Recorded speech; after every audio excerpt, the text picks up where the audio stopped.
Is this the future for him in an England jersey? Yeah, I think so. We said this many years ago, actually. It was interesting. His assist, putting the ball out for Saka for that first goal for England was an own goal. And then he scores himself the second. It's all there. It's all under the bonnet. He's a wonderful player, great vision. I just had what I didn't quite understand in terms of the structure, because obviously Pep has shown us about the inverted fullbacks, was what was the role of Shaw and Trippier in and around that. Because obviously normally he would be coming into that role from a right-back position. So it's maybe when Stones comes into the team, I expect him to play against North Macedonia this evening. Does Stones wander in there again? And then Alexander-Arnold can go even higher up the pitch, Jim. That's what we're looking for from a tactical point of view. But with Trippier was just getting forward into that right. He wasn't coming into midfield. Yeah. So, and then Shaw on the left-hand side, it was Maddison comes in off the line. It was another one who's pretty new to the international scene.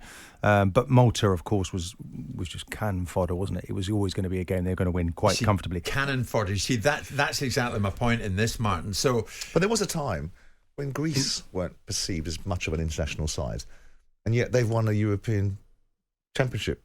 We haven't won anything.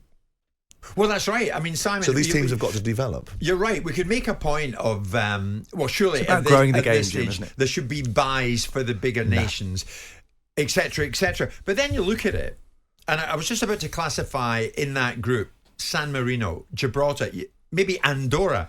Andorra only lost 2-1 at home to Switzerland on Friday night. So, I mean, can you really mount an argument, Simon, for these so-called smaller nations to be pushed to one side? No, of course you can't, because otherwise you're moving into the territory of lacking meritocracy. You're just simply suggesting that teams get qualified into groups, into World Cup and European Championships on the basis of the fact that once upon a time they were a big side, and they draw attention and they should be operating at a high level. But the bottom line is we, as the consequence of that is that you have fixtures like this where you have a degree of apathy from the audience, right? Because it's a foregone conclusion. Yeah. And there wouldn't be apathy. I can tell you something. If England had drawn that game, there wouldn't be apathy. There'd be contempt and disdain, and the engagement would ratchet up a level because people would be using it, because that's what we do. We spend our time criticising situations rather than saying, job done. Malta are part of a group to get into European Championships. It's what it is. It's what it is. Exactly. It's a fence you've got to jump. Yeah, and it's the competition. There's the quality of the competition, though, which is an issue, isn't it? When it comes, that's why the Nations League has come in, which we just had a winner of that this weekend, which was Spain, incidentally. That's why Italy don't play this summer. They're getting a nice little break. I think England play them, don't they, next season to finish off their qualifications. We've got 24 teams to look forward to next summer. Yeah, in the Euros in Germany. Yeah, where we have another major competition. And this will be the one I think Gareth Southgate will be marking out as the one. This is the one now that he's worked towards. Quarter-final, of course, in the last World Cup that we were present to, and a semi-final. This is the one we've been hearing, the one that he's working towards. Yes. Winning. We've been hearing that for years. Yeah, and I think he's going to win it in Germany. Well, I mean that's the target. I know it's the target, but this time is it going to happen? Well, Jim, we've got a whole season ahead of us. Let's finish this one first. And build towards the next one. I think there is a tacit acceptance that this is, if he doesn't succeed in this tournament, then that's enough. Now you've had 3-4 tournaments now, and if you haven't, and each one of them looks like a progress. Looks, with the exception, I think, of the World Cup, albeit some would argue that you got beaten by the French, but we always get beaten by the side that's on paper supposed to beat us. We never beat those sides. So the Gareth Southgate acolytes or apologists or supporters, I think they've and including Martin in this conversation, have pretty much accepted that if he doesn't go into this tournament and win it, that there's a reasonable argument that is where the line gets drawn. But I think he's gone into every tournament recently trying to win it. In fairness, I don't think he needs to manage in a different way at all. There may be an extra edge, maybe an extra drive for him, but I think he'll doesn't let that affect him. Just that calmness. I think that's his strength. His man management. He needs to have the ability to be able to make educated decisions at the right time to change the direction of games, which his opponents have done. The Croatians did it to him. The Italians did it to him. And to some extent, the French did it to him. And what we do is we wait for something to happen to us and then we react to it. And it's commendable that we've gotten to quarterfinals or to semi-finals and finals. But we have stolen defeat from the jaws of victory. We put people up to take penalties in the European Championship final, which is almost preposterous because they've never taken penalties in professional football.